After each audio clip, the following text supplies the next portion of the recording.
Tonight's story, The Luck of the Stiffhams, follows the fortunes of Adolphus Stiffy Stiffham in his wooing of Geraldine, only daughter of his employer, the Earl of Wivelscombe. A course of true love that ran as smooth as a trip over Niagara Falls in a barrel, despite an apparently promising start in the U-Walk at Wivelscombe Towers.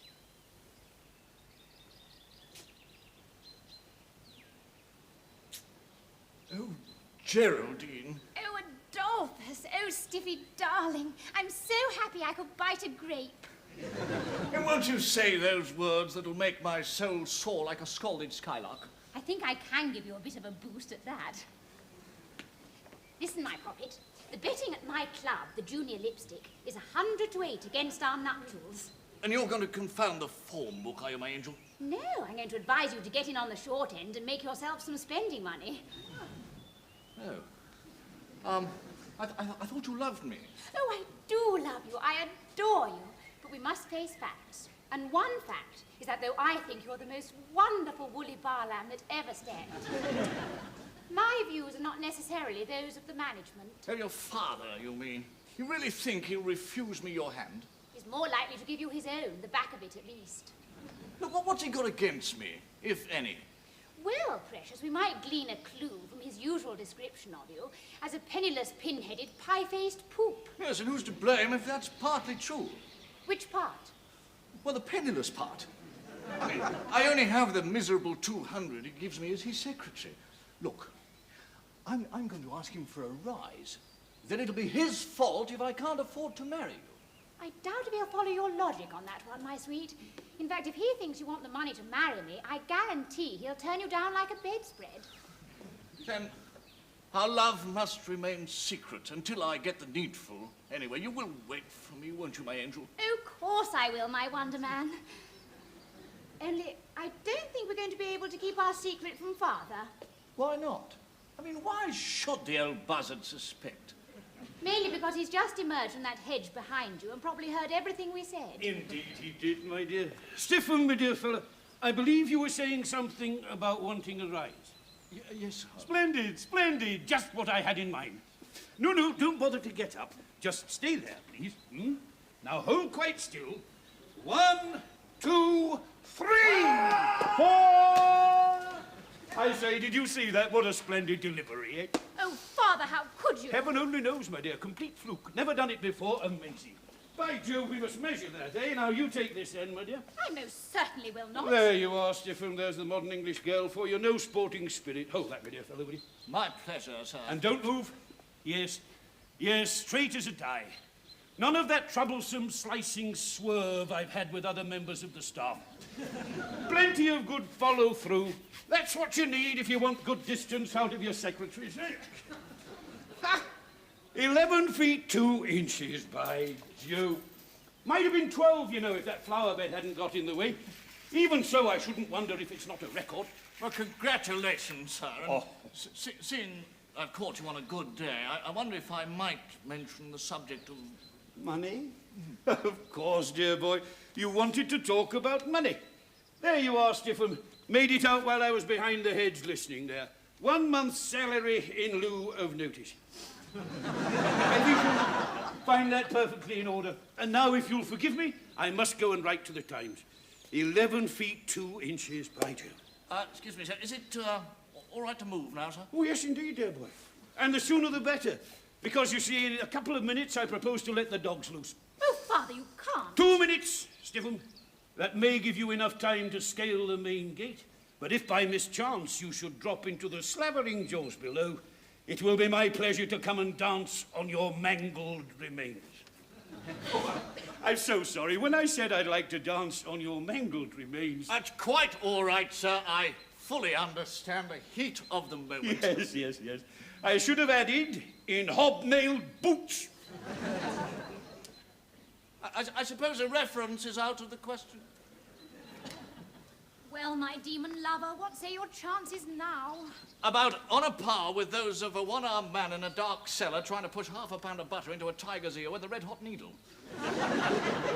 Never fear, jewel of my delight. I may have blown a fuse here, but I still have faith in the luck of the Stiffhams. I shall pack my favourite cat, Red Spotted Handkerchief, and go and seek my fortune in far-off places. Oh, I should, dearest, and the farther off, the better. Well, America, I believe, is the land of opportunity. They have those gold rushes and things. Well, you must go where you wish, king of my heart. I'd only urge you to do it now. I don't want to lose you, but I think I hear the baying of distant hounds. Pick up those feet, beloved, and don't put them down again until you hit the eastern seaboard. So be it, my angel. Adieu for the nonce. You will come back, won't you? You may paste that in your hat and consult it daily.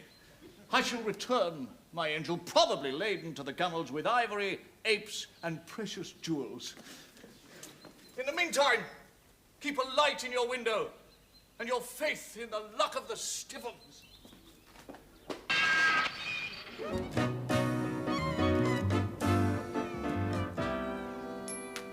Thank you, Mrs. Stiffham. The Hotel Gotham welcomes you, sir. Well, thank you. Always a pleasure to greet one of our British cousins. May I ask, sir, is this a business trip? Oh, rather. Perhaps we may be of some small service.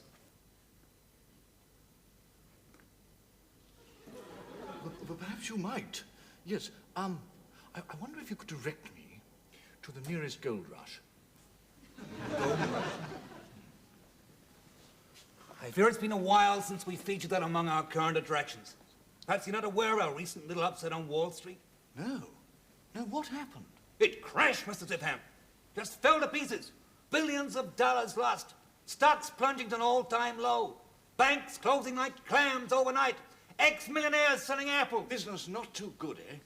Well, it wasn't too bad for us at first. Being one of the taller hotels, we did a pretty brisk trade in short lets and quick turnovers on the upper floor. Bankers mostly taking a dive on their own banks. We wound up letting up jumping space on the upper ledges. They're lining up 3 deep, jostling for a good take-up. But those were early days. Since then, trade's fallen off, has it? If there's anything you need, Mr. Stiffham, the bellhop will take care of you. Thanks very much. Oh, just 1 second there, bell boy. Oh, please. Pardon me, sir, but I cannot help but overhearing you and our genial host shooting the breeze downstairs on account of I am listening. Will I be right in assuming, sir, that you are by no means prosperous and in fact could find a good home for a stash in a folding green or moolah? If I understand you aright, bellboy, and believe me, I'm trying, you couldn't be correcter. Folding green is absolutely of the essence. Well, sir, I cannot promise you a bundle such as will choke a horse, but you can acquire a little scratch by subletting your room this afternoon. Subletting a room? Look, I've only just taken it. Well, sir, I'm acquainted with certain prominent citizens who will gladly pay over the odds for a secluded spot wherein they can pursue their hobby of shooting craps, undisturbed by nosy cops, neighbors, and other such unsporting characters. Shooting craps? Are they like clay pigeons? It'd be a bit noisy in here. We need some special equipment. That we already have, sir. Namely, a wall to heave the dice against and a floor for the dice to fall on. Oh, dice! Oh, yes, well, that all seems reasonably straightforward. Come on,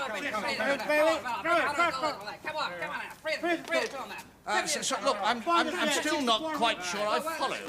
This is very surprising to me, for as you say before, it is all very simple. I do not understand how the British build an empire without being able to follow a simple game of craps. However, leave us try again. Take again. Juggius Jackson is not a shooter. And as you see, he rose 6 and 4. So Big Dick from Boston at this point. So Big Roy offers plenty of 3 to 2 on this, and the Cheesecake Kid takes it, just showing as a chump. For what does Juggius deliver but just a 7?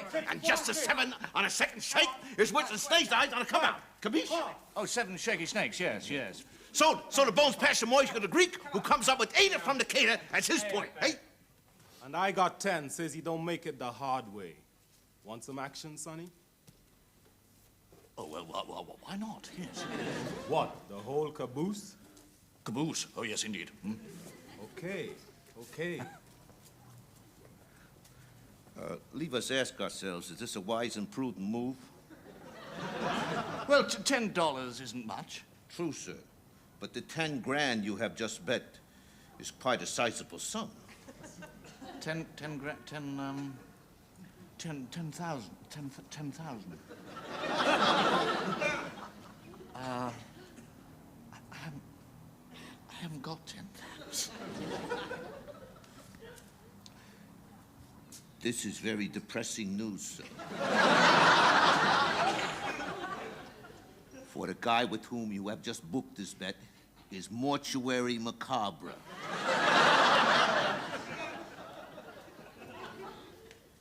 He is quite a scamp, and one that will out with the old equalizer and shoot large holes in a person if he does not like that person's necktie. He is going to be more than somewhat severe with the welcher. Okay, roll 'em.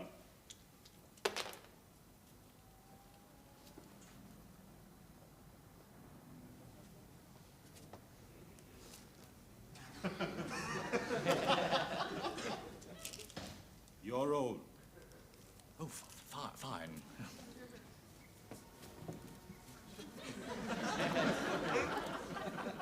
Fine.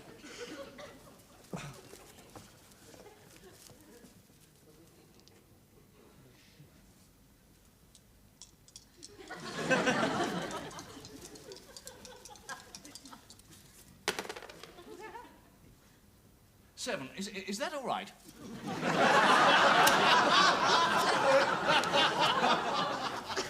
I say, look at that. Again.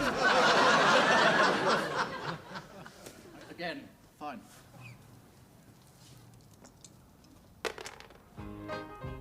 Seven again.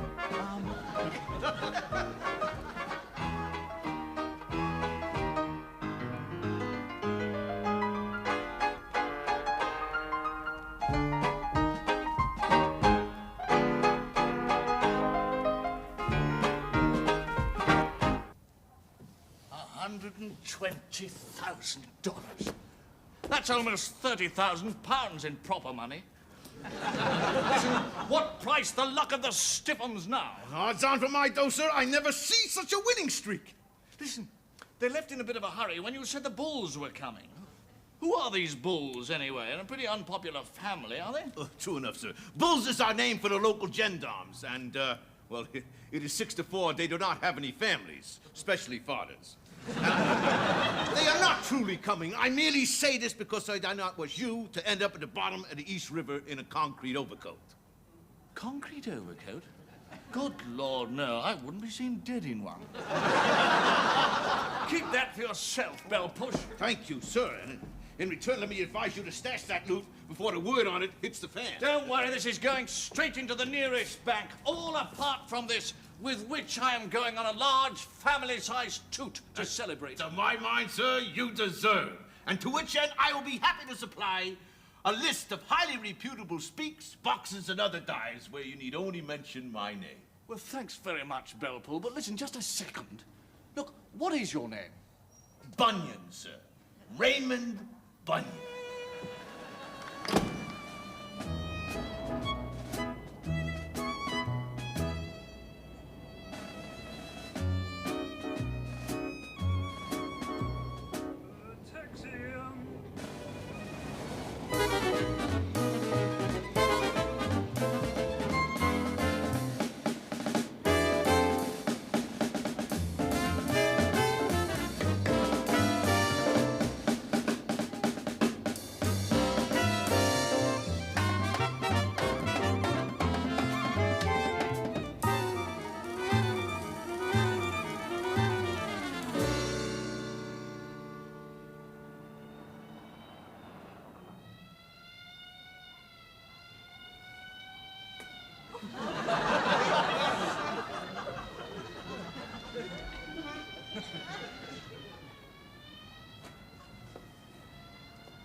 closed like a clam, just as he said. Well, it's no good. They're all off somewhere, diving out of windows. Well, that's torn it. 30,000 smackers down the drain. And bim go my chances with Geraldine again. Old Wivelscombe will never let me... Old Wivelscombe? There's something I can afford to do now. Yes. Right. Let's see. Wivelscombe, you low blister. Just before I take the traditional dive out of my hotel window to end my sorrows, I should first like to take this opportunity to let you know exactly what I think of you. And I must preface this character study with an apology. For some time, I confess, I thought of you as a super-fatted old warthog. I now realize this is a gross slur on an innocent and quite possibly protected species. Raymond, a favour. For you, sir, the world. When's the next post to England? If you wish to catch the last mail with that letter, it'll be necessary for me to leave right away, if not sooner. The sooner. The sooner this bimbo learns the truth about himself, the better. An ambition achieved. Raymond, fly, Raymond, fly. Good day, Mr. Stiffham. Everything in order, sir? Well, not quite, my dear old manager. Look, you know that room of mine with a bath? I know it well, sir. How much do you get paid for it? $6 a day, sir. Not by me, you don't. Because I haven't got a penny in the world. Huh? Not a penny, no. My bank has gone bust, just as you said. I've just been round the corner and the institution is closed like a clam. Didn't you expect it to be on a Sunday? Today's a Sunday. It is, sir. What do you do with Saturdays round here? Oh, we had them. We had one yesterday. Quite a nice Saturday. Oh, I see what's happened. Now, what with this and that, I must have slept clean through Saturday. Oh, well, that's fine. Everything is Jake, sir. Everything is Jake, Raymond. The money's safe and I shall marry Geraldine. And I just managed to catch the last mail with that letter. Everything is not Jake, sir.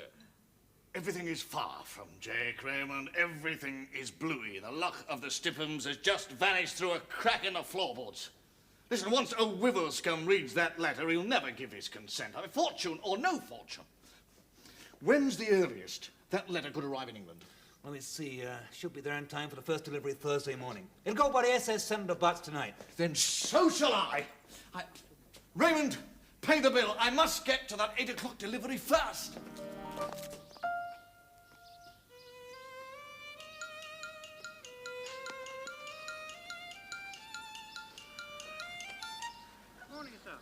Good morning. A bit early this morning. Where you?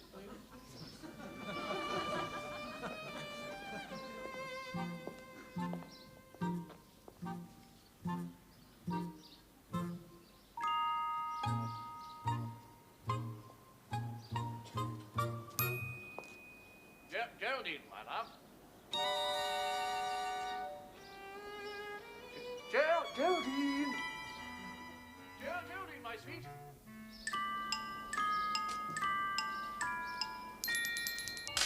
Geraldine. Geraldine, my love.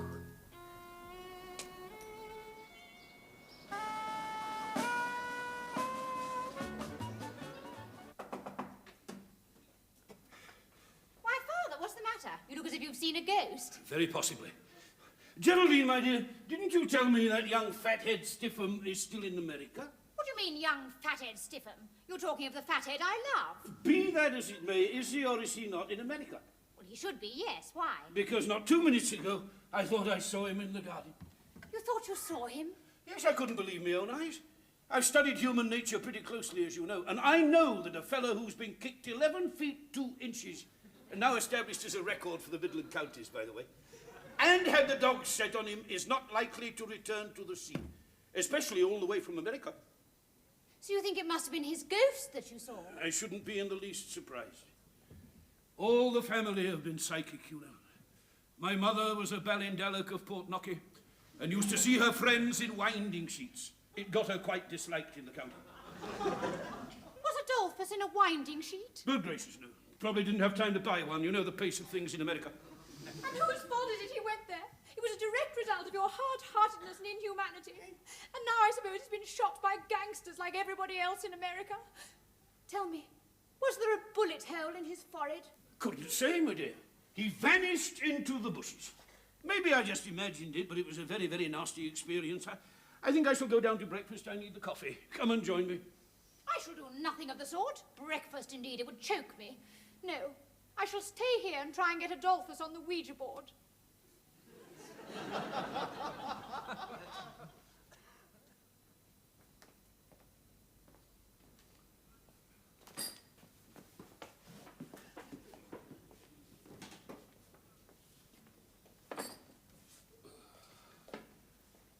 Good morning, my lord. Shall I assist your lordship to a little fried eggs and bacon? Don't try and be funny, Gascoigne. What you can bring me is a very hot, very strong cup of coffee, liberally laced with old brandy, and a very dry slice of toast. Did your lordship imbibe champagne last night? Certainly not. Well, merest spot. A bottle, my lord. Well, it may have been 2 bottles. possibly 2 bottles, yes. Then I shall inform Dr. Spelvin, my lord. Gascoigne, don't be a cad. He has expressly prohibited you to have champagne. Champagne. Gascoigne, I do wish you wouldn't stand there just babbling on and on about champagne. Oh, very good, my lord. The dry toast is at your lordship's elbow. Ah, that's better. And now, it's no use you're looking like that, Gascoigne. What's an occasional binge? At your age, my lord, any binge is injudicious. It's a poor heart that never rejoices. If your lordship says so. I just did.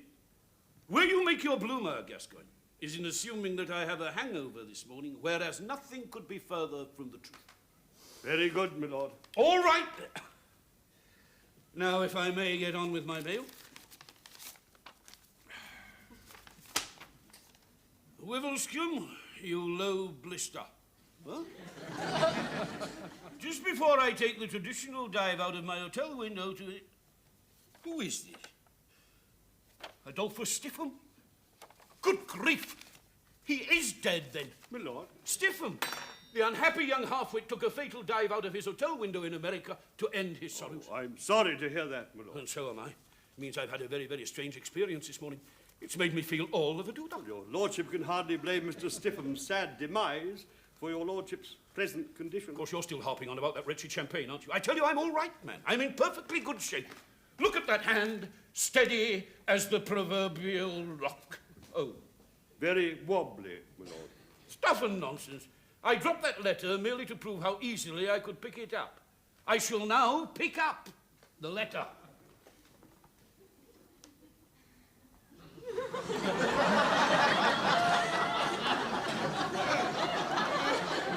Gascoigne! My lord. There is a ghost under the table. Very good, my lord. What do you mean, very good? There's no use standing there saying, very good, my lord. Do something about it, man. What is it your lordship requires me to do? Procure a bell, book, and candle? Oh, no. Simply shoo it out. Oh, really?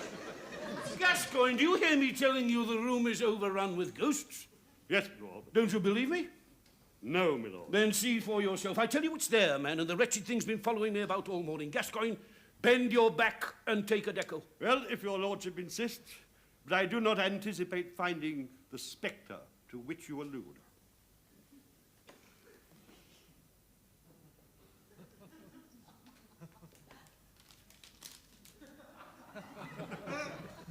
Well, Gascoigne? Well, the light under the table is a little insufficient, my lord. I'll take another look.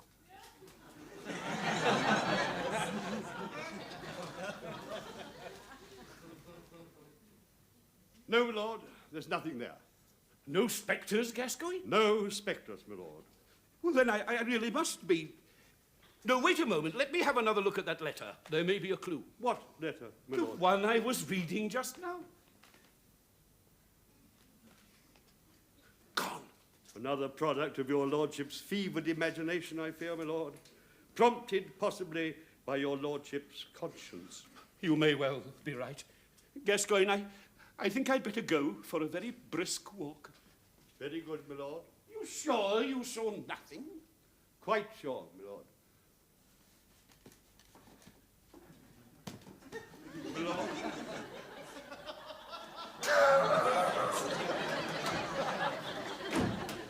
Morning, Gascoigne. Good morning, sir. I expect I gave you a bit of a start. I must confess to a momentary sensation of surprise, sir. I had supposed you were in the United States of America. Well, it's a long story, Gascoigne. Seems to have had a happy ending, sir. Yes, well, more of that anon. However, the nub of the matter is that I must see Lady Geraldine at once. Is she in a room, Gascoigne? I imagine so, sir. Would you care for me to announce you, sir? No, thanks, Gascoigne. I know the way. Adolphus, can you hear me? Give 1 knock for yes and 2 for no. Adolphus, is that you?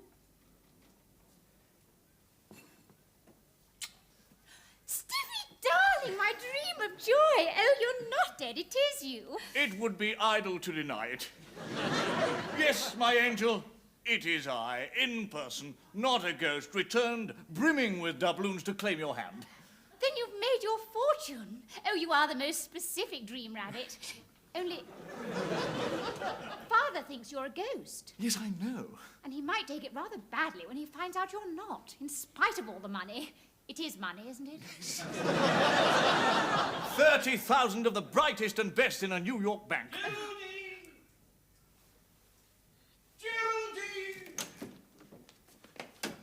Geraldine, you see before you a haunted man. Do I, Father? Indeed you do. When I went down to break my fast just now, what should be beneath the table but the unhappy wraith of that stupid young fathead, that excellent young fellow, Adolphus. What did you do, Father? I asked Gascoigne to check up, but the apparition was invisible to him. Was it?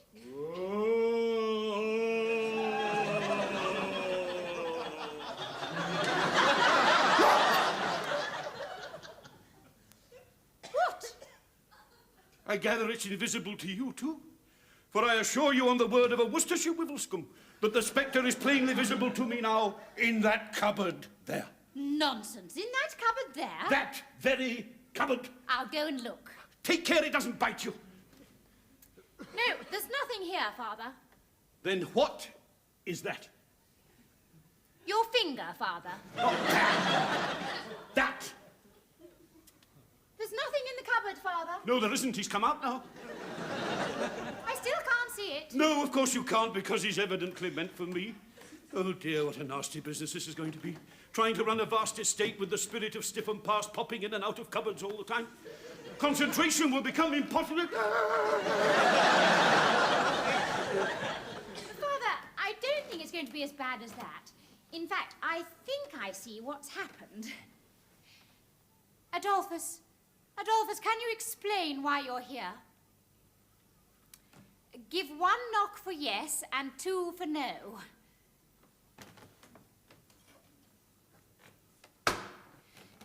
Adolphus, have you been sent as a warning? A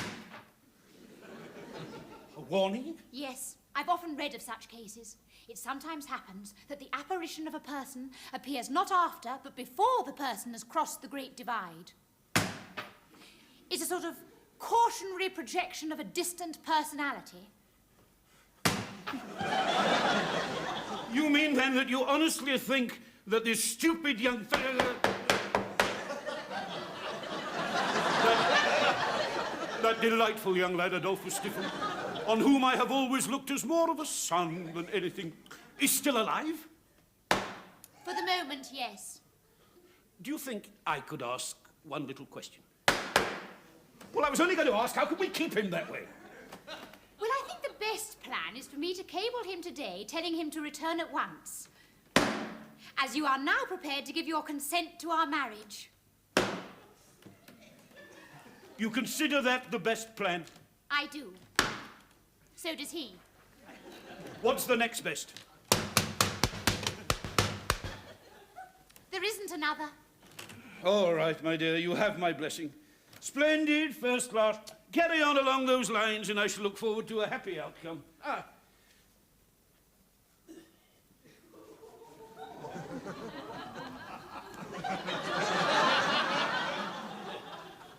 Oh, do forgive me, my dear chap. Many congratulations. Adolphus! Geraldine! My phantom lover. My favourite haunt. Ghosts, indeed. Did you ever hear such nonsense?